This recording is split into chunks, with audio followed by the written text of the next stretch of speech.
আল্লাহ নবী 2 নম্বরে বললেন অন্নিসা, আমি রাসূলুল্লাহ নারী জাতকে বড় ভালোবাসি। ও আমার ভাইয়ানেরা, আইয়ামে জাহিলিয়াতে যুগে, বর্বরতা যুগে, অন্ধকার যুগে যে সময় মেয়ে হলে পরে জীবন্ত মেয়েগুলোকে বালির ভিতরে কবর দেওয়া হতো, যে সময় মেয়ে হলে পরে জীবন্ত মেয়েগুলোকে বালির ভিতরে কবর দেওয়া হতো, ওই সময় আল্লাহ নবী নারী জাতির সম্মানের হাত ধরে উঁচু করলেন। আল্লাহ নবী বললেন, ও আমার সাহাবীরা, খবরদার খবরদার, কন্যার পিতাদেরকে তোমরা নিচু নজরে দেখো না, মেয়ের মায়েদেরকে তোমরা নিচু নজরে দেখো না। আমি রাসূলুল্লাহ, আমি নিজেই হলাম কন্যাদের পিতা, আমি নবী হলাম কন্যাদের আব্বা। আমি রাসূলুল্লাহ জানিয়ে দিলাম, আসমানের নিচে জমিনের উপরে খাদিজার মতো এমন মহিলা আল্লাহ দ্বিতীয় কাউকে আর বানাননি।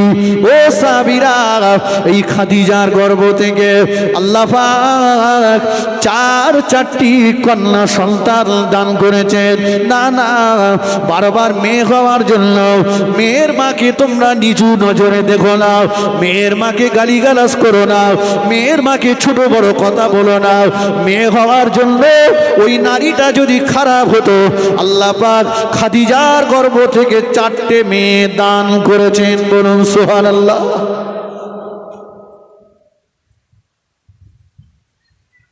মেয়ে হলে আপনারা খুশি তো নাকি? কটা লোক মাথা নাড়া দেশে, মানে কটা লোকের হয়ে গেছে। কিছু কিছু আগে থাকতে তাবিজ নিচ্ছে, বলতে হুজুর আমার একটা তাবিজ দেন দিন, বলে আমার যেন ছেলে হয়। তাবিজ লেছে, পরের জলসায় পরের বছরে সেই হুজুর এসেছে, ও আস্তে আস্তে যে হুজুরির পাশে গিয়ে বসেছে, বলতে হুজুর তাবিজি কাজ হয়নি, আপনারা পরের বাড়ি খেয়ে বেড়ান, তাবিজ আর কাজ হচ্ছে না। কেন খোকা, আমার তাবিজ তো মিস হয় না হারা? বলতে হুজুর আমার তো ছেলে হয়নি। বলতে তুই বিয়ে করেছিস কোথায়? বলতে হুজুর আমার বিয়ে করা হয়নি। ও বিয়ে করা হয়নি, ছেলে হওয়ার তাবিজ লেচ্ছে আগে থাকতে, বুঝতে পারিনি? ছেলে হয়েছে কি আনন্দ, প্যান খুলে পাশায় চুমো খাচ্ছে ছেলে। মেয়ে হয়েছে মোবাইলের সুইচ বন্ধ। প্রথম মেয়ে, দ্বিতীয়বার মেয়ে বউটার উপর চোটপাট করছে, শ্বশুর শাশুড়ি মিলে বউমাটার উপর অত্যাচার করছে। ছেলে দেওয়ার মালিক কে? একটু কথা বলেন। মেয়ে দেওয়ার মালিক আল্লাহ। আচ্ছা, মেয়ে হওয়ার জন্য যদি তোমার বউমা দোষী হবে, তাহলে এক কাজ করো, একলা একলা তো বাচ্চা কাচ্চা হয় না, পরের বারের বাচ্চাটা তোমার ছেলের পেটে নিতে বলো, ও একটা ছেলে হইয়ে দেখাক। ভাই, মেয়েদের যা আল্লাহ সহ্য ধৈর্য দিয়েছে, 10 মাস 10 দিন গর্ভে রাখে, এর নিয়ম যদি উল্টে যেত, ছেলেদের পেটে যদি বাচ্চা আসতো, আমাদের যা সহ্য ধৈর্য 1-1.5 মাসের মধ্যে কাবার, বুঝলেননি? মেয়ে হওয়ার জন্য এত অসন্তুষ্ট কেন? আপনার জীবনে যদি একটা মেয়ে না থাকতো, জঙ্গলে যেও শান্তি পেতেন না। ভুল বলছি? আরে আমি বলিনি, রাসূল হাদিস শরীফে বলেছেন, আমার কথা কোথায়? আল্লাহ নবী বললেন, আর দুনিয়া কুল্লুহা মাতাউন, গোটা দুনিয়াটাই একটা পুরুষের জন্য সম্পদ। খৈরুল মাতাই দুনিয়া আল মারআতুস সালিহা, হাজার হাজার সম্পদের ভিতরে একটা পুরুষের জন্য শ্রেষ্ঠতম সম্পদ হলো একটা নেককারিনী মহিলা। সুবহানাল্লাহ বলেন। এই হাদিসগুলো পড়লে মনে হয় আল্লাহ আমার নবীকে কত বড় সমাজ বিজ্ঞানী বানিয়েছিলেন। ভাই, একটা 18-20 বছরের যুবক, বোঝানোর জন্য বলছি, ওর যদি বলা হয় এই মেন রোডের পাশে তোর 10 বিঘে জমি দেবো, তোর 50 লাখ টাকা দেবো, 10 কেজি সোনা দেবো, ছোট্ট একটা শর্ত, জিন্দেগি জীবনে কখনো কোনো দিনের জন্য কোনো নারীর সংস্পর্শে তো যাওয়া হবে না, এ যুবক খুশি হবে? কথা বলে চাচা তাই মাথা নাড়া দিচ্ছে যুবক। আল্লাহ আপনাকে টাকা দিয়েছে, 50 লাখ টাকা খরচ করে 2 তলা বাড়ি করেছেন। আমি শুরুতেই বলেছি, কিন্তু ওয়াজ বোঝার জিনিস, বোঝেন। 50 লাখ টাকা খরচ করে 2 তলা বাড়ি করেছেন, যে ঘরটাতে আপনি থাকেন পাথর বসানো, এসি লাগানো, যে খাটটাতে আপনি থাকেন, রাত্রে শয়ন করেন, ওই খাটটা 2 লক্ষ টাকা দাম। ঘরে একটা ফ্রিজ আছে 30,000 টাকা দাম, একটা আলমারি আছে 20,000 টাকা দাম, শোকেজ আছে 15,000 টাকা দাম। 50 লাখ টাকার বাড়ি, 2 লাখ টাকার খাট, 30,000 ফ্রিজ। এরপরে ছোট্ট একটা ত্রুটি, 2 লাখ টাকা দামের খাটে আপনার পাশে যিনি থাকেন, যিনি আপনার বেড পার্টনার, যিনি আপনার জীবন সঙ্গিনী, আপনার স্ত্রী, আপনার গিন্নি, আপনার বউ, সে আপনার মনের মতো না। ভাই 50 লাখ টাকার বাড়ি আর 2 লাখ টাকা দামের খাটে শুয়ে কি শান্তির ঘুম হবে? কথা বলেন না। ঘর 2 তালা না 2 চালা, ফ্রিজ নেই, সকালে পান্তা, খাট নেই, ছেঁড়া চেটা, কিন্তু গিন্নিটা আপনার খুব মনের মতো। সকালবেলা পান্তা খেয়ে যদি ছেঁড়া চেটায় শোয়া হয়, ঘুম লাগবে? কথা বলেন, ও ঘুম ভাঙবে না। এই কথাটাই 1500 বছর আগে রাসূলুল্লাহ বুঝিয়েছেন। গোটা পৃথিবীটাই একটা পুরুষের জন্য সম্পদ, কিন্তু 1000 সম্পদ থাকলেও শ্রেষ্ঠতম সম্পদ হচ্ছে একটা নেককারিনী মহিলা। জোরে বলবেন, একটু জোরে হবে না? বাড়িতে সব অশান্তি নাকি? সুবহানাল্লাহর আওয়াজ তো কম হচ্ছে কেন? একটু জোরে বলেন সুবহানাল্লাহ। হ্যাঁ, এরা একটু ঝেড়ে পেড়ে বলেন। আসুন, তাহলে সেই মেয়ে হওয়ার জন্য কেন দুঃখিত, কেন উদ্য? আল্লাহ নবী সোনার জবানে জানিয়ে দিলেন, ও আমার সাহাবীরা, খবরদার খবরদার, কন্যার পিতাদেরকে তোমরা নিচু নজরে দেখো না, কন্যার পিতাদেরকে গালিগালাজ করো না। আমি রাসূলুল্লাহ, আমি নিজেই হলাম কন্যাদের পিতা, আমি নবী হলাম মেয়েদের আব্বা। আমি রাসূলুল্লাহ জানিয়ে দিলাম, যিনি 3টে কন্যা সন্তানের পিতা, যিনি 3টে মেয়ের আব্বা, আমি রাসূলুল্লাহর ওই কন্যার পিতা।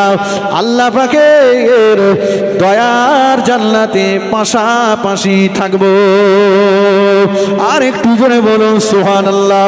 একজন সাহাবা জিজ্ঞাসা করলেন, ইয়া রাসূলুল্লাহ, ইয়া হাবিবাল্লাহ, হুজুর, যার একটা মেয়ে, যার 2টো মেয়ে, যার একটা মেয়ে, যার 2টো মেয়ে, তার জন্য আপনি কি বলবেন?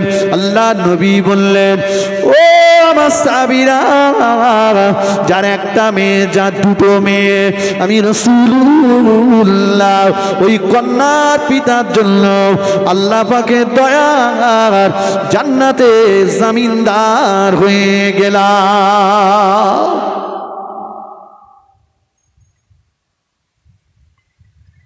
একটা হাদিস শোনান, ছেলের বাপের জন্য জান্নাতে জামিনদার। নবী বলেছে 3টে মেয়ের বাপের সঙ্গে জান্নাতে পাশাপাশি থাকবো, যার একটা 2টো আমি তার জান্নাতে জামিনদার।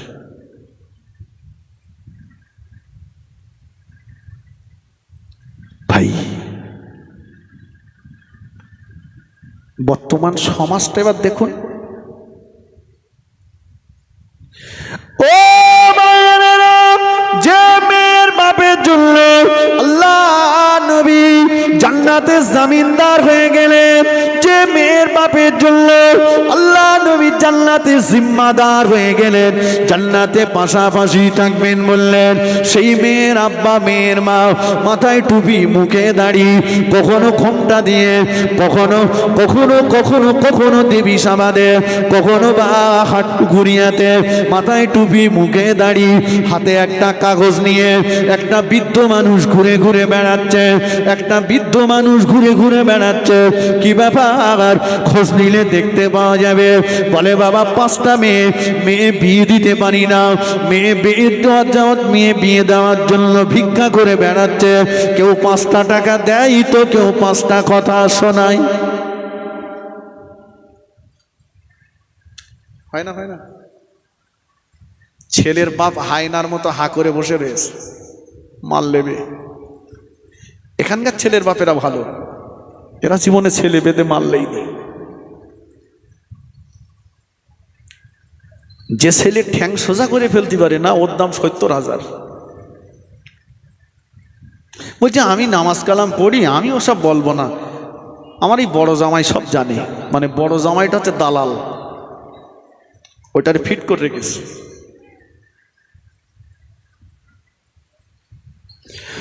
ও মায়েরা, যে মেয়ের বাপের জন্য আল্লাহ নবী জান্নাতের জামিনদার হয়ে গেলেন, যে মেয়ের বাপের জন্য আল্লাহ নবী জান্নাতে পাশাপাশি থাকবেন বললেন, সেই মেয়ের আব্বা মেয়ের মাও ভাতের প্লেটটা সামনে নিয়ে কাঁদে, চোখ দিয়ে টপ টপ করে পানি গড়িয়ে যায়, চোখের পানিতে ভাতের প্লেটটা ভিজে যায়।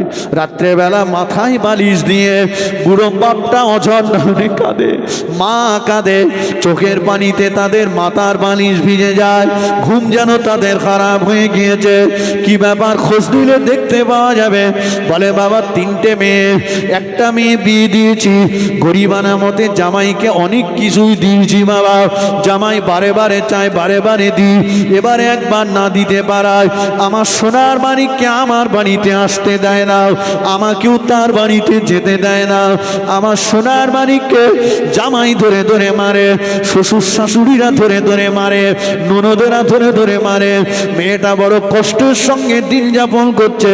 বুড়ো মেয়েটা চিন্তা করে, বুড়ো আব্বা কাঁদে, বুড়ি মা কাঁদে, খাওয়া ঘুম তাদের খারাপ হয়ে গিয়েছে। কত আয়েশা, মোমেনা, কারিমা, খাদিজা, এদের জীবন চলে গেল। কেউ গলায় দড়ি দিয়ে আত্মহত্যা করলো, কেউ টেনে গলা দিয়ে আত্মহত্যা করলো, কেউ বিষ খেয়ে আত্মহত্যা করলো, কেউ গায়ে তেল ঢেলে দিয়ে আত্মহত্যা করলো। এদের জীবনে ইচ্ছা ছিল স্বামী বাচ্চাদের নিয়ে শ্বশুর শাশুড়ির ননদদের মাঝে সংসার করবে, কিন্তু না না, আব্বা গরিব মানুষ হওয়ায় 15 টাকাটা না দিতে পারায় মেয়েটার উপর চালানো হয়েছে অত্যাচারের স্ক্রিম রোলার। মেয়েটা চিন্তা করলো, এই অত্যাচারের সংবাদ যদি বুড়ো আব্বা বুড়ি মাকে বলি, খাওয়া ঘুম তাদের খারাপ হয়ে যাবে। ভাইকে যদি বলি, ভাবি যদি জানতে পারে, সংসারে অশান্তির আগুন জ্বলবে। তাই মেয়েটা আত্মহত্যার রাস্তাকে বেছে নিয়েছে। ও দেবীসাবাদের নওজওয়ানেরা, যুবকেরা, যাদের জন্য এই মেয়েগুলোর জীবন চলে গেল, এরা কিয়ামতের ময়দানে আল্লাহ আল্লাহ নবীর সামনে কোন মুখ দেখাবে? আল্লাহ পাক কোরআন শরীফে জানিয়েছেন, উলাইকা কাল আনাম, এরা হলো চতুষ্পদ জানোয়ারের সমতুল্য। পরি আল্লাহ বললেন, বালহুম আদাল, এরা জানোয়ারের থেকেও নিকৃষ্ট। যুবকেরা শুনে রাখো, 15 টাকা হারাম হারাম হারাম, 15 টাকার কুত্তার পায়খানাও, 15 টাকা শুকরের গোস্ত, দুটোর ভিতরে কোনো পার্থক্য নাই। পনখরের নামাজ আল্লাহর দরবারে কবুল হবে না, পনখরের রোজা আল্লাহর দরবারে কবুল হবে না, পনখরের হজ আল্লাহর দরবারে কবুল হবে না। 15 টাকা দিয়ে জামা কিনে ওই জামা গায়ে দিয়ে নামাজ পড়লে নামাজ আল্লাহর দরবারে কবুল হবে না। 15 টাকা দিয়ে লুঙ্গি কিনে ওই লুঙ্গি পরে নামাজ পড়লে নামাজ আল্লাহর দরবারে কবুল হবে না। 15 টাকা দিয়ে বাড়ি তৈরি করে ওই বাড়িতে নামাজ পড়লে নামাজ আল্লাহর দরবারে কবুল হবে না। কোনো ছেলে যদি তার বিবির মনে কষ্ট দিয়ে, বিবির বাপের মনে কষ্ট দিয়ে যদি 1 টাকা পণ নেয়, ওই ছেলেটার নামায় আমালে তার বিবির 2 মাসের হায়েজের রক্ত খাওয়া গোনা লেখা হয়।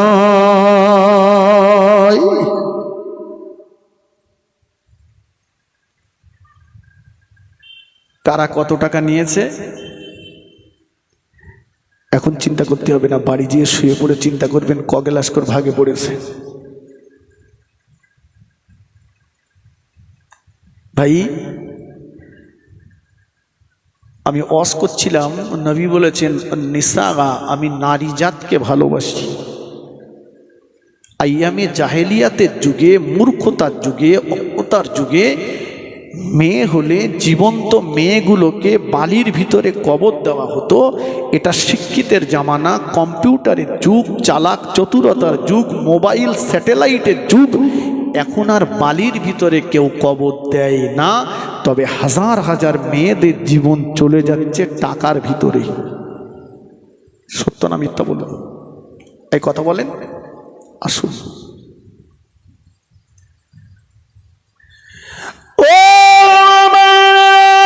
যে নারীর এত সম্মান, যে নারীর এত মর্যাদা, যে নারীর এত সম্মান, যে নারীর এত মর্যাদা, আল্লাহ নবী নারী জাতির সম্মান দিতে যে বললেন, ও আমার সাহাবীরা মনে রাখো, আমি রাসূলুল্লাহ জানিয়ে দিলাম, তোমাদের জান্নাত মসজিদে নয়, তোমাদের জান্নাত মাদ্রাসায় নয়, তোমাদের জান্নাত ঈদগাহে নয়, তোমাদের জান্নাত মক্কা শরীফে নয়, তোমাদের জান্নাত মদিনা শরীফে নয়।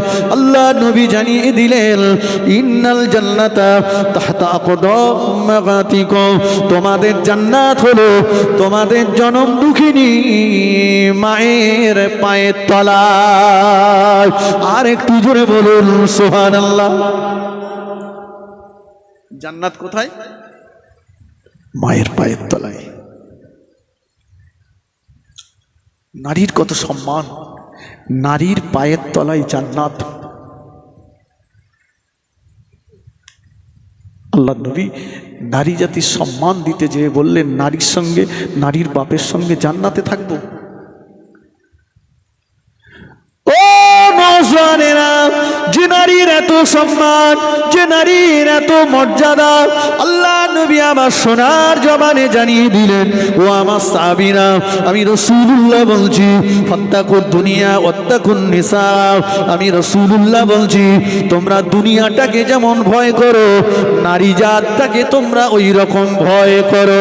আল্লাহ নবী বললেন, ফাত্তাকুদ দুনিয়া ওয়াত্তাকুন নিসা, আমি রাসূলুল্লাহ বলে দিলাম, তোমরা দুনিয়াটাকে যেমন ভয় করো, নারী জাতটাকে তোমরা ওই রকম ভয় করো। একটা নারী যে পুরুষকে জাহান্নামের দরজায় পৌঁছে দেবে। আমার রস কিন্তু একমুখী না, আমি বলে যাব, নারীর পায়ের তলায় জান্নাত, মায়ের পায়ের তলায় জান্নাত। 100 বার না 1000 বার বলবো, অবশ্যই হাদিসটা সহি হাদিস। কিন্তু এই কথাটুকু বলে যদি বাড়ি চলে যাই, মা যারা আছে ওরা তো পা ধুয়ে বসে থাকবে। কথা বুঝতে পারেননি? পা ধুয়ে, ও ভাইয়েরা, মায়ের পায়ের তলায় জান্নাত। তবে মনে রাখুন, যে মা নামাজ পড়ে না, তার বাচ্চাগুলোকে নামাজি বানাতে পারলো না, ওই মায়ের পায়ের তলায় জান্নাত পাওয়া যাবে না। যে মা নির্লজ্জ বেহায়ার মতো দোকানদারি করে, ওই মায়ের পায়ের তলায় জান্নাত পাওয়া যাবে না। যে মা গ্রুপ লোনের মতো সুদের ব্যবসা করে, ওই মায়ের পায়ের তলায় জান্নাত পাওয়া যাবে না। যে মা নির্লজ্জের মতো বাজার করে করে বেড়ায়, ওই মায়ের পায়ের তলায় জান্নাত পাওয়া যাবে না। যে মা নিজে টিভির পর্দা থেকে দূরে সরতে পারলো না, বাচ্চাগুলোকে টিভি থেকে দূরে সরাতে পারলো না, ওই মায়ের পায়ের তলায় জান্নাত পাওয়া যাবে না, যাবে না, যাবে না।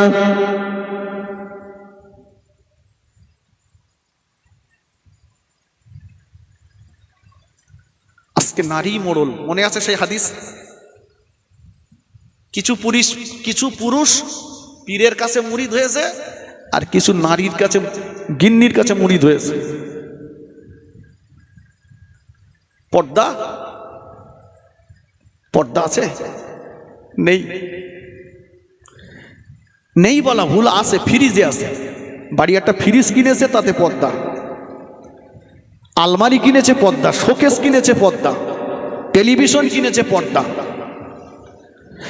আর যেটাকে পর্দা দেওয়ার দরকার ছিল, সে দোকানদারি করছে। আজকে সমাজে দেখুন, গ্রামে গঞ্জে আর বাজারে বেশিরভাগ চায়ের দোকানদারগুলো নারী আজকে দোকান চালাচ্ছে। চায়ের দোকানদার নারী, আর চায়ের দোকানদার মানে সেখানে একটা টেলিভিশন, 4টে করে মোনাজাত করা লোক বসিয়ে রেখেছে।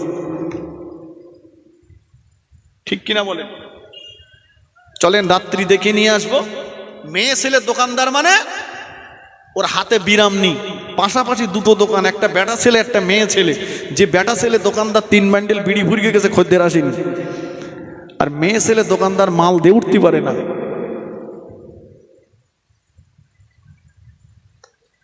বউটারে দোকানদারি করতে বসিয়েছে, চিন্তা করতে পারছেন?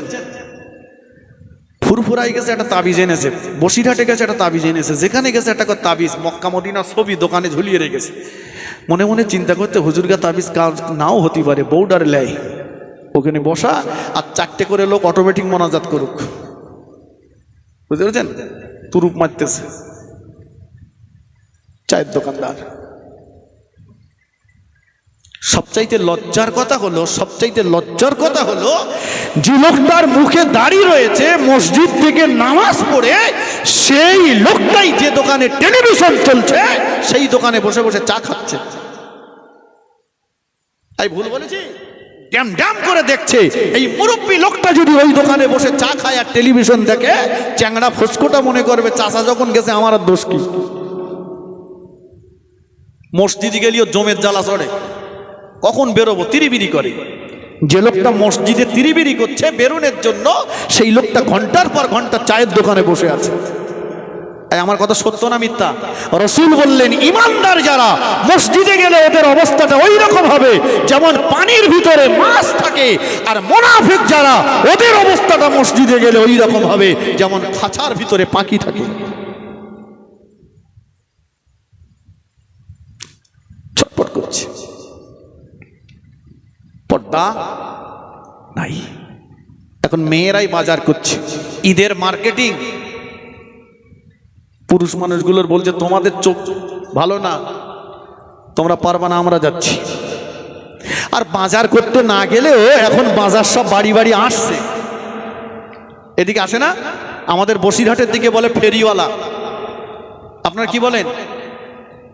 ফেরিওয়ালা, সবজিওয়ালা সব বাড়ি বাড়ি আসছে, আর ও এসে বাড়ির ভিতর ঢুকে যাচ্ছে। আর আমাদের কোচির মা ফেরিওয়ালার পাশে যেয়ে এমন করে দাঁড়িয়েছে, দেখলি মনে হবে যেন ফেরিওয়ালা ওর আগেকার স্বামী। এত ভালো করে স্বামীর পাশে দাঁড়ায় না। আবার স্বামীটারও কত চুলকুনি, বলতে জানো ফেরিওয়ালার সঙ্গে আমার গিন্নির এত খাতির, ঝুড়ির মাল যদি সব বাকি চাই সব বাকি দেবে। বিরাট ব্যাপার। কয়েকদিন পরে চায়ের দোকানে বসে আছে, মনমতি খুব খারাপ। কিরে আজকে ভালো হাসি খুশি দেখছি না? বলছে খুব টেনশানে আছি। কেন? বলছে আর বলো না, এ ফেরিওয়ালা না সে বউডার লেপেল গেছে। তো কপাল খুলে গেছে। এরা সেদিন ঝুড়ির মাল সব দিয়ে যাচ্ছিল, আজকে ঝুড়ি শুধু সব আউট। হচ্ছে না। এই বয়স্ক মুরব্বীদের কাছে শুনে দেখেন, আগেকার দিনে একটা পুরুষ মানুষের ক্ষমতা ছিল না বাড়ির ভিতর ঢোকা, আর এখন বুড়ো লোকগুলোর বলছে তোমাদের ওসব বেরেন পুষে গেছে, ওসব কিচ্ছুলি। হ্যাঁ, আমাদের মা চাচিরা এখনো আমাদের দেখলে ঘন্টা দিয়ে কোন দিকে যাবে পথ খুঁজে পায় না। আর এরা সব কচির বাপেরে বলছে ঝিলিক দোবা শাড়ি এনে দাও। হ্যাঁ, শাড়ি কোঁচাতে বেরিয়ে যাচ্ছে। কচির বাপ জিজ্ঞেস করছে, কচির মা এত সেজে গুজে যাচ্ছ কোথায়? বলছে তুমি জানো না আজকে আমাদের ষাঁড় আসবে। কচির মা ষাঁড় দেখাতে যাচ্ছে। এই ষাঁড় বোঝেন?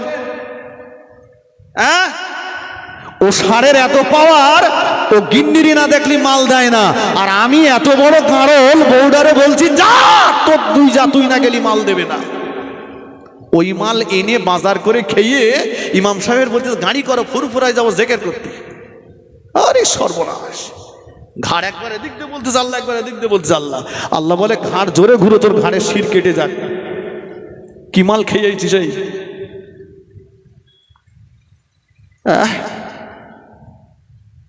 কথা সত্য না মিথ্যা বলেন? যাচ্ছে। আবার এখন নূতন কিছু যুগ চলে এসছে, নূতন। আমার প্রতি এরা জন্মের রাগা রেগে যাবে। আমি তো আগেই বলেছি ভাই, দাউদ নেওয়ার জন্য আসিনি, হাতুড়ি মারতে এইছি। যে আজকে সমাজে সকাল 9টা-10টা বাজলে আমাদের ঘরের কিছু মেয়েরা কোচা দিয়ে শাড়ি পরে আর বাচ্চার ব্যাগটাকে কাঁধে করে নিয়ে ড্যাং ড্যাং করে চলে যাচ্ছে। কোথায়? ইংলিশ মিডিয়ামে।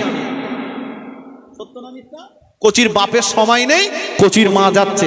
একবার না হাজারবার যাক, যাওয়া হারাম না, তবে পর্দার ভিতরে যেতে হবে। আমাদের ঘরের যে সমস্ত মেয়েরা যায়, 10টা যদি যায়, 9:30টার ভিতরে পর্দা নেই। 9:30 কেন বললাম? একটা একটু এই অন্যা টন্নার মাথায় দিয়ে যায়, তো ওতে কিচ্ছু হয় না, ওই ভাব মাজায় গিয়ে সব খুলিবিল দেয়। হ্যাঁ, কোচি স্কুলে ঢুকে গেছে আর কোচির মা মোবাইলে ব্যস্ত হয়ে গেছে। কোচি স্কুলে পড়ছে আর ওর মা মোবাইলে পড়ছে।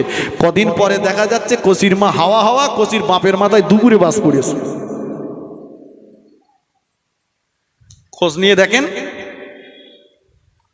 আপনি মা হিসাবে যদি পর্দার ভিতরে 10 দিন ইংলিশ মিডিয়ামে যান, 20 দিন আপনার ওই বাচ্চার হাত ধরে নিয়ে যেতে হবে মক্তবে কোরআন শেখাতে, তবেই আপনি প্রকৃত মা। শুধু বলবেন ভাত দেয় না, ভাত দেয় না, ভাত দেয় না। ছেলে মা বাপের সেবা করে না, মা বাপের খেদমত করে না, ভাত দেয় না, একবার না 1000 বার বলবো অন্যায়, কিন্তু তার আগে আমার একটু দেখতে ইচ্ছা করে এটা কোন কোম্পানির প্রোডাকশন। কোম্পানির ছাঁচে যদি দাগ থাকে, মালজা প্রোডাকশন হবে সব দাগওয়ালা। রসুলুল্লাহর আব্বা, রসুলুল্লাহর আম্মা, বিয়ে হলো, প্রথম বাসর রাত, স্বামী স্ত্রী দুজন অজু করলেন, বাসর ঘরে গেলেন, সন্তান দিলেন আল্লাহ। সন্তান হলো সমস্ত নবীদের বাদশা। সুবহানাল্লাহ বলবেন না? না না, এত জোরে বলার দরকার নেই, সামনে ইলেকশন, কেন গলা ভাঙতে যাবেন? একটু আস্তে করে বলেন সুবহানাল্লাহ। আস্তে আস্তে থাক, মাল পরে কাজে লাগাইতে হবে, দিন আসতে আসতে। বড় পীর সাহেবের আব্বা, বড় পীর সাহেবের মা, বিয়ে হলো, প্রথম বাসর রাত, স্বামী স্ত্রী দুজন অজু করলেন, বাসর ঘরে গেলেন, আল্লাহ সন্তান দিলেন। সন্তান হলো সমস্ত অলিদের বাদশা। সুবহানাল্লাহ। আমাদের কচির বাপ বাসর ঘরে যাচ্ছে, 3 বান্ডিল বিড়িলে, গেঁজার কলকে দম মেরে সুল্লু আর মদের ঠেক থেকে উঠে এসে, বিবি টেক্কা গোলাম মেরে উঠে এসে, মোবাইলে হারাম প্রোগ্রাম দেখতে দেখতে কেউ যদি বিবির সঙ্গে সহবাস করে, ও কোম্পানিতে ওলি হবে না, ওখানে বুনো ওল হবে, খেলি গালচুল কবি, তেঁতুল খেয়ে ও রক্ষা নেই। আমার ভাইরা খুব ঠান্ডা মাথায় শুনুন, সমাজ কোথায় চলে এসেছে, পর্দা নাই। আর যার কারণে আজকে একের পর এক আমাদের উপরে এই গজব শুরু হয়ে গেছে, গজব শুরু হয়ে গেছে। নারী সম্মানের জিনিস, মর্যাদার জিনিস, মূল্যবান নিয়ামত, মূল্যবান জিনিসকে তো মূল্যবান জায়গায় রাখতে হবে, নাকি বলেন?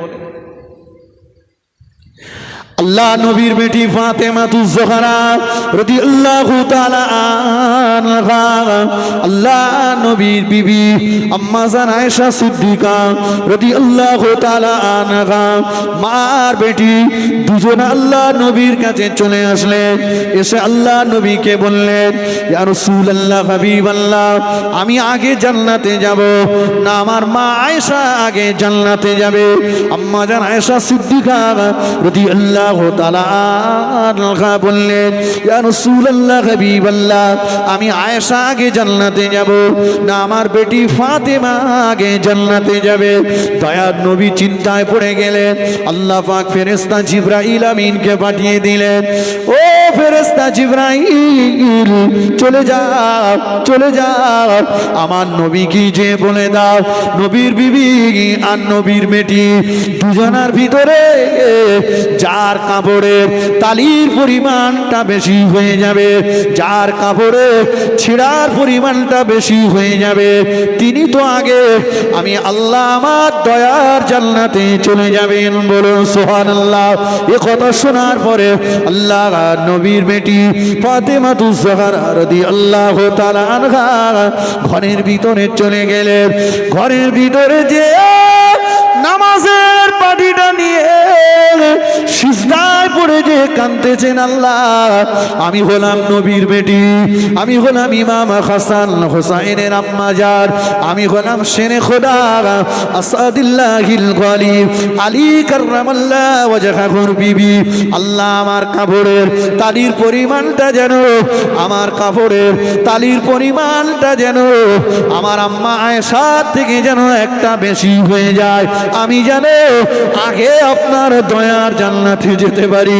ওদিকে আম্মা জান আয়েশা সিদ্দিকা রাদিয়াল্লাহু তাআলা আনহা সিজদায় পড়ে যে কাঁদতেছেন, আল্লাহ, আমি আবু বকরের বেটি, আমি আল্লাহ নবীর একমাত্র কুমারী বিবি, আমি আয়েশা, আমার কাপড়ের তালির পরিমাণটা যেন ফাতেমার চাইতে একটা বেশি হয়ে যায়, আমি যেন আগে জান্নাতে যেতে পারি। দয়ার নবী আমার তালিটা গুনে গুনে গুনে গুনে আম্মা জান আয়েশাকে ডেকে বললেন, ও আমার বিবি আয়েশা, চিন্তা করো না, মন খারাপ করো না, মন মলিন করো না। তোমার আগে আমার বেটি ফাতেমা আমার আল্লাহ পাকের দয়ার জান্নাতে চলে যাবে। সুবহানাল্লাহ। ফাতেমার তালির পরিমাণটা তোমার চাইতে একটা বেশি হয়ে গিয়েছে। আম্মা জানের মনটা মলিন হয়ে গেল। দয়ার নবী আম্মা জানের মুখে হাসি ফোটানোর জন্য বললেন, ও আমার বিবি আয়েশা, মন খারাপ করো না, মন মলিন করো না। ফাতেমা তোমার আগে যাচ্ছে, যাক। তুমি যতক্ষণ না জান্নাতে যাবে আমি রাসূলুল্লাহ ততক্ষণ পর্যন্ত আল্লাহ পাকের দয়ার জান্নাতে যাব না।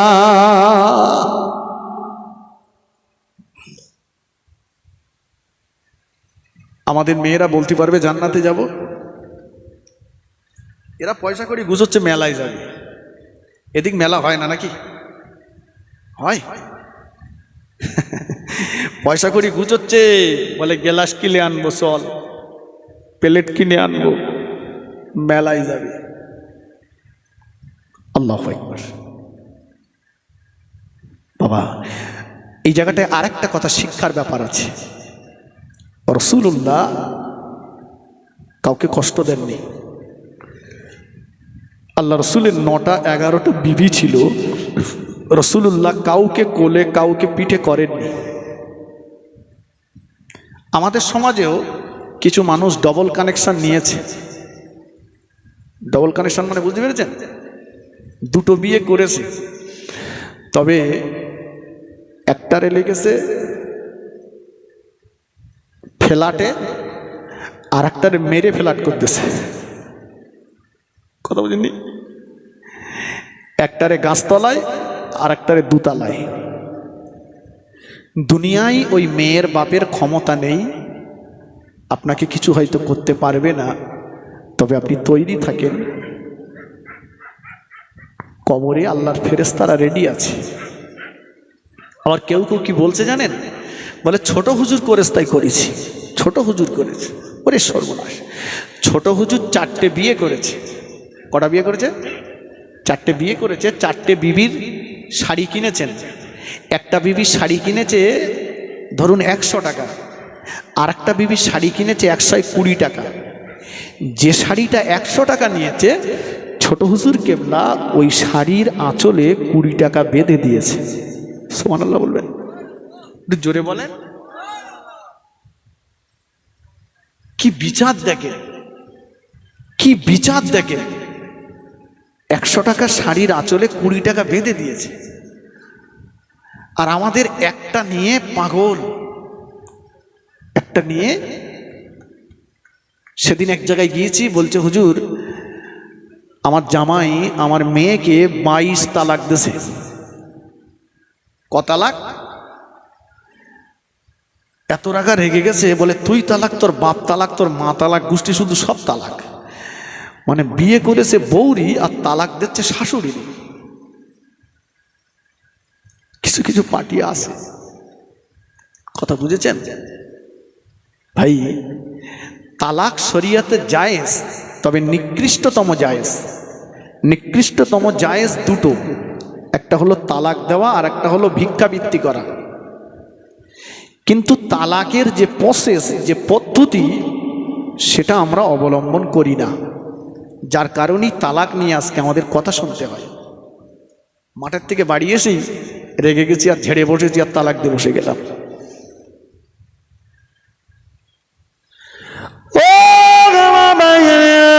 আল্লাহ নবী বিবিরা, আমাদের আম্মা জানেরা আল্লাহ নবীকে এসে বললেন, ইয়া রাসূলুল্লাহ, হাবিবাল্লাহ, হুজুর আপনি আমাদের ভিতরে সব চাইতে কাকে বেশি ভালোবাসেন?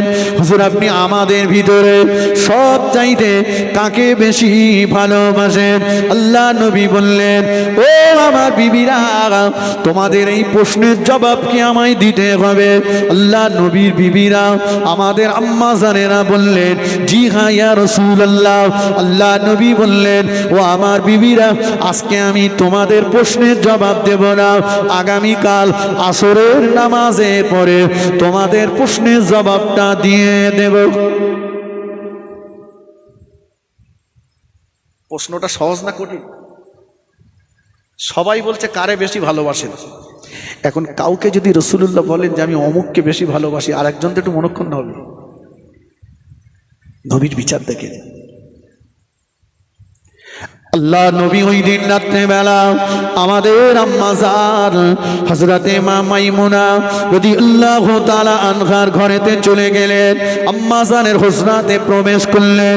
আম্মা জানকে পাশে বসিয়ে নিয়ে আম্মা জানের মাথায় হাতটা বুলিয়ে দিয়ে বললেন, ও আমার বিবি মাইমুনা, আমি রাসূলুল্লাহ তোমাকে বড় মোহাব্বত করি, তোমাকে বড় ভালোবাসি, তোমার জন্য একটা উপহার নিয়ে এসেছি। আল্লাহ নবী পকেট থেকে দুটো খেজুর বার করে আমাদের আম্মা জানকে দিয়ে বললেন, ও আমার বিবি মাইমুনা, খবরদার খেজুরের গল্পটা যেন অন্যান্য বুবুজানদের সঙ্গে করবে না। আল্লাহ নবী ওখান থেকে বার হলেন। আমাদের আম্মা জান হযরতে যায়েনব রাদিয়াল্লাহু তাআলা আনহার হুজরাতে প্রবেশ করলেন। আম্মা জান যায়েনবকে পাশে বসিয়ে নিলেন। ও আমার বিবি যায়েনব, তোমাকে বড় মোহাব্বত করি, তোমাকে বড় ভালোবাসি, তোমাকে মোহাব্বত করে তোমার জন্য একটা উপহার নিয়ে এসেছি। নবী পকেট থেকে দুটো খেজুর বার করে বললেন, ও আমার বিবি যায়েনব, এই নাও, খবরদার খেজুরের গল্পটা যেন অন্যান্য বুবুজানদের সঙ্গে করবে না। আমার নবী ওখান থেকে বার হয়ে আমাদের আম্মা জান হযরতে হাফসা রাদিয়াল্লাহু তাআলা আনহার ঘরেতে প্রবেশ করলেন। আম্মা জানকে পাশে বসিয়ে নিয়ে বললেন, ও আমার বিবি হাফসা, তোমাকে বড় মোহাব্বত করি, তোমার জন্য একটা উপহার নিয়ে এসেছি। নবী আমার পকেট থেকে দুটো খেজুর বার করে আমাদের আম্মা জানকে দিয়ে বললেন, ও আমার বিবি হাফসা, তোমাকে বড় মোহাব্বত করি, তোমার জন্য এই খেজুর দুটো উপহার দিলাম। খেজুরের গল্পটা যেন অন্যান্য বুবুজানদের সঙ্গে করবে না। ওখান থেকে আমাদের আম্মা জান সুফিয়া রাদিয়াল্লাহু আনহার ঘরে গেলেন, আম্মা জান আয়েশার ঘরে গেলেন, উম্মে হাবিবার ঘরেতে গেলেন। এক এক করে আল্লাহ নবী সমস্ত বিবিদের ঘরে আমাদের আম্মা জানদের ঘরে গেলেন। সবাইকে পাশে বসিয়ে নিলেন, দুটো করে খেজুর দিলেন আর বললেন, খেজুরের গল্পটা যেন অন্যান্য বুবুজানদের সঙ্গে করবে না। পরের দিন এসে গেল, আসরের নামাজের পরে আল্লাহ নবী বিবিরা আমাদের আম্মা জানেরা আমার নবী পাককে ঘিরে বসে গেলেন। ইয়া রাসূলুল্লাহ, হাবিবাল্লাহ, আপনি বলেছিলেন আজকে আমাদেরকে বলবেন আমাদের ভিতরে আপনি সব চাইতে কাকে বেশি ভালোবাসেন।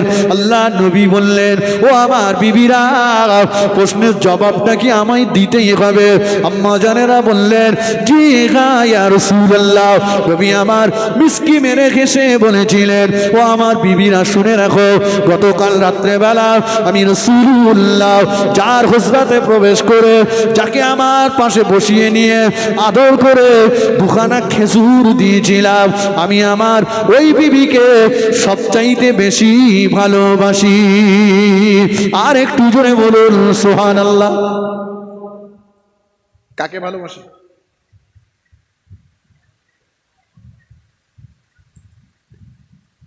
সব বিবিরা মনে মনে করছে খেজুরটা আমি পেয়েছি, আমি পেয়েছি, আমি পেয়েছি, আমি পেয়েছি।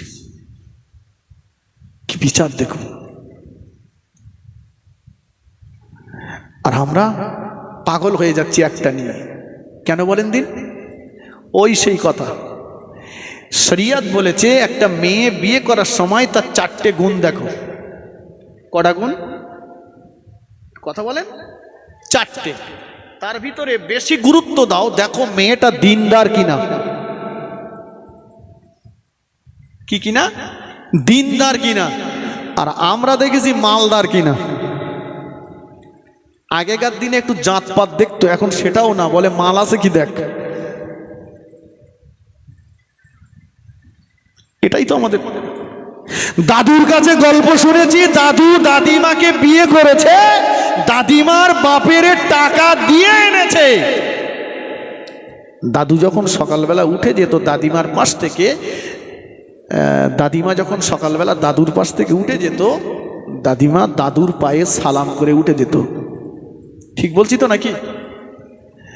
এখনকার ছেলেরা বলছে দাদুর ব্রেন ভালো ছিল না তাই ওই কাজ করেছে, আমরা ও কাজ করবো না, আমরা মাল লোবো আর আনবো।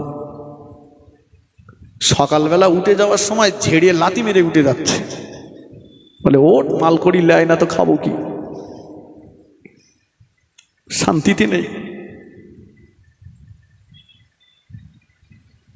আমার ভাইয়েরা, নারীর সম্মান, নারীর মর্যাদার কথা বললাম, দুই দিকে দুটো, ভালো দিকটাও বললাম, ব্যাকগ্রাউন্ডটা বললাম। এবারে আসুন, সময় আমার শেষের দিকে, আর একটা লাস্ট, এই যদি এর উপরে বলি তাহলে তো সারা রাত পার করে দেওয়া যাবে, একটা বিষয়ই বলা যাবে, কিন্তু আমি একটা হাদিসের 3টে অংশ পড়েছিলাম, আর একটা একটুখানি টাচ করব, বক্তব্য শেষের দিকে নিয়ে যাব। দরুদ শরীফ, আল্লাহুম্মা সাল্লি আলা।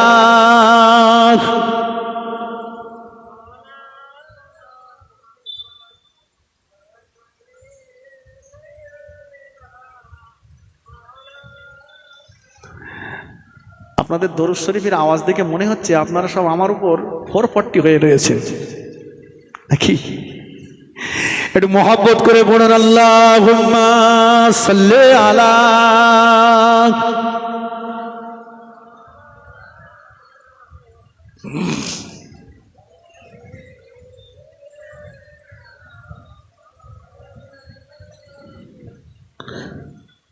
আমার ভাইয়েরা, হাদিসের লাস্ট অংশ ছিল আল্লাহ রসুল বলেছেন, কুররাতু আইনি আস-সালাত, আমি রসুলুল্লাহ, আমার চোখের শান্তি হলো নামাজ। তাই বলেছিলাম তো নাকি? মাশাআল্লাহ, নামাজ সব এখানে বসে আছি, সব 5 ওয়াক্ত নামাজি আল্লাহ করে। রোজার মাস আসলে মনে হয় মসজিদ 3 তালা করলে ভালো হতো, রোজা শেষ, মুসল্লি সব আউট। কি বলেন? বলে আবার পাওয়া যাবে, কেউ মরে যাক, কেউ মরে গেলি যাই, আর শুক্রবারে যাই, শুক্রবারে যাই, তবে খুব ব্যস্ততার সঙ্গে 2 রাকাত পড়েই পালাচ্ছে কিছু, এখন ছেঁড়া দুটো নিয়ে এসেছিল, ভালো দুটো নিয়ে হাওয়া। কি বলবো ভাই, একদিকে সাধারণ যেমন নামাজ পড়ে না, আজকাল জলসা যারা দিচ্ছে অধিকাংশ জলসা কমিটির ছেলেরা বেনামাজি। এই কথা সত্য না মিথ্যা? আজকে কমিটি কেমন আমি জানি না, আমার সঙ্গে পরিচয় খুব ভালো নেই। স্টেজে বসে যে সমস্ত বক্তারা জলসা করছে, এই বক্তাদের ভিতরে অধিকাংশ বক্তারা বেনামাজি। শ্রোতা যারা, অধিকাংশ শ্রোতারাও বেনামাজি। যারা জলসা দিচ্ছে ওদের চাঁদা তুলতি তুলতি নামাজ কাজা, আমাদের এক এক রাত্রি 2-3টে করে পালা, স্টেজ থেকে নেমে গাড়ি, গাড়ি থেকে নেমে স্টেজ, সারা রাত খেপ মারতি যে নামাজ পড়া হয়নি। শ্রোতাদের এ পাড়া ও পাড়া শুনে নামাজ কাজা। এরকম জলসা হলে কিন্তু জুতো চুরি বন্ধ হবে না। কথা বুঝেননি?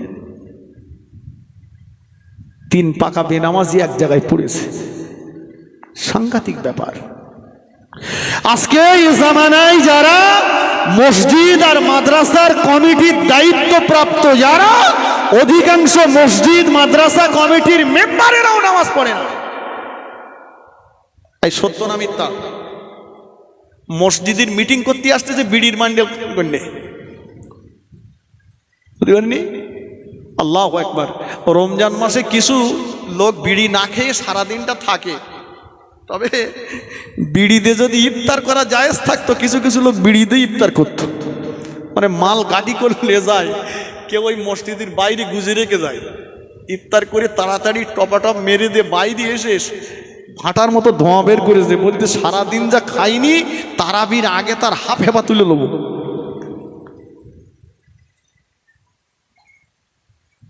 রাগ করছেন? বিড়ি যারা খায় ভাই, সাংঘাতিক নেশা, এ ছাড়া খুব কঠিন। যদি বলেন কেন, আপনি কি খেতেন নাকি? না ভাই, তবে আমার একটা অভিজ্ঞতা আছে। 2010 সালে প্রথম যখন আমি হজপাকে যাই, তো আমার সঙ্গে আমাদের এলাকার কোনো একজন মাস্টার মশাই গেছেন। তো মিনাতে কোরবানি করতে গেছি, নিজে হাতে কোরবানি করলাম। উনিও বলছে আমি একটু যাবো আপনাদের সঙ্গে, তো চলেন। কোরবানি হয়ে গেছে, ওনাকে পাচ্ছি না। তো সঙ্গে যারা আছে আমি বলি দাঁড়ান দেখি উনি কোথায় আছে। আগে যে দেখি পাহাড়ের কোল দিয়ে ধোঁয়া বেরোচ্ছে। আমি বলি পাহাড় ধরে গেল নাকি? যে দেখি হাজির রহমান মাথায় ওখানে বসেই শুকটা মারতেছে। আমি বলি ও চাচা এ কেন? বলে চুপ কর, কটা খাবো বলে নিয়ে এসছিলাম খোকা, একটু ফাঁকা জায়গা পাইনি, এখন একটু ফাঁকা পেয়েছি বলে খাচ্ছি। আমি তখন চিন্তা করলাম আল্লাহ কি সাংঘাতিক নেশা, তা না হলে ভারত থেকে প্লেনে করে বিড়ি বইয়ে ও আরবে এনে যে খাবে তাই যাতাই নেশা। কিছু লোক আছে ফজরের আজান হলি ওরা তড়ি ঘড়ি উঠে আগে বলে পানি কোথায় উজু করবো নামাজ পড়বো, আর কিছু লোক ঘুমির ঘরে বালিশির তলা হাতড়াচ্ছে। আমার চিন্তা হয় কবরে যখন দেবে মুনকার নাকির যখন আসবে, নামাজি ব্যক্তি যারা ওরা বলবে ও মুনকার নাকির উজু করার পানি দাও, আগে নামাজ পড়ে নি, আমার নামাজ কাজা হয়ে যাচ্ছে। আমার চিন্তা হয় যার গা ঘুমির থেকে উঠে বিড়ি খাওয়ার নেশা, এরা মুনকার নাকির কাছে বিড়ি যাবে না তো, যে আগে বিড়ি দাও একটা মেরেলেই। বিশ্বাস করেন যারা খান, আমি আপনাদের অপমান করার জন্য বলছি না, আপনারা আমার ভাই, অনুরোধ করে বলছি ওটা আস্তে আস্তে ছেড়ে দেন। সেদিন এক জায়গায় ওয়াজ করছি তো একজন দাঁড়িয়ে বলছে হুজুর আমার 6 বান্ডেল করে না হলে পেট ফুলে মরে যাব। একদম বাস্তব কথা বলছি, দাঁড়িয়ে বলছে, আমি কি করব? আমি বলি ভাই আপনার একেবারে ছাড়ার দরকার নেই, পেট ফুলে মরার দরকার নেই, 3 বান্ডেল করে খান, আর 3 বান্ডেল ছেড়ে দেন। আস্তে আস্তে বেশ কিছুদিন যাওয়ার পরে আবার 2 বান্ডেল ছেড়ে দেন, আস্তে আস্তে ছেড়ে দেন। কারণ এ হচ্ছে একদিকে যেমন রোগের মূল কারণ, অপরদিকে মুখের এই দুর্গন্ধের জন্য রহমতের ফেরেশতারা আসবে না। এজন্য এটাকে ত্যাগ করুন, ছেড়ে দেন। কি বলছিলাম? মসজিদ কমিটির মেম্বার যারা, মাদ্রাসা কমিটির মেম্বার যারা, অধিকাংশ তারাও নামাজ পড়ে না, শুধু টাকার বলে হয়েছে কমিটি মেম্বার। আপনাদের গ্রামে কি আছে জানি না, তবে আমি ঘুরে ঘুরে যা দেখছি, মদ গাঁজা তাড়ি বিড়ি সরগরু কোনো কিছু বাদ বিচার নেই। মাঝে মাঝে বারেও যায়, শুধু টাকা রয়েছে বলে এরা সেক্রেটারি কর, সভাপতি কর, ক্যাশিয়ার কর। আর একটা মানুষ সে 5 ওয়াক্ত নামাজ পড়ে, রীতিমতো শরিয়তকে মেনে চলার চেষ্টা করে, শুধু তার টাকা নেই। গরিব মানুষ বলে টাকা নেই মানে ওর কোনো বুদ্ধি নেই, এর কমিটিতে রাখা যাবে না।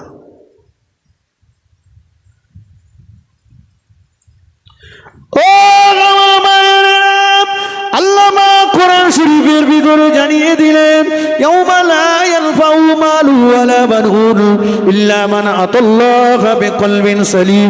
আল্লাহ পাক কোরআন শরীফের ভিতরে জানিয়ে দিলেন, যদি কিয়ামত হবে, কিয়ামতের এই কঠিন মুসিবতের সময় কোনো মানুষের সম্পদ এবং সন্তান আমি আল্লাহ আমার কাছ থেকে তাকে রেহাই করাতে পারবে না। অর্থের বিনিময়ে, লাঠির বিনিময়ে আমি আল্লাহ আমার কাছ থেকে তাকে নাজাত করাতে পারবে না। বুঝুন ভাই, আল্লাহ বললেন মালু ওয়ালা বানুন, সম্পদ এবং সন্তান। দুনিয়া থেকে চলে যাওয়ার আগে কয়েক কোটি টাকা রেখে গেলাম, কয়েক বিঘা জমি রেখে গেলাম। ভাই টাকা দিয়ে কি আল্লাহর দয়ার জান্নাতের কোনো কোণ কেনা যাবে? কথা বলেন না। দুনিয়া থেকে চলে যাওয়ার পূর্বে আমার 5টা 7টা ছেলে, আর একজনের ছেলে নেই, রয়েছে তার মেয়ে, 7টা ছেলেটাকে আমি লাঠি বানালাম। লাঠির বিনিময়ে দুনিয়ায় 100 রকমের অন্যায় করা সম্ভব, কিন্তু এই লাঠি দিয়ে কি আল্লাহর দয়ার জান্নাত দখল করা যাবে?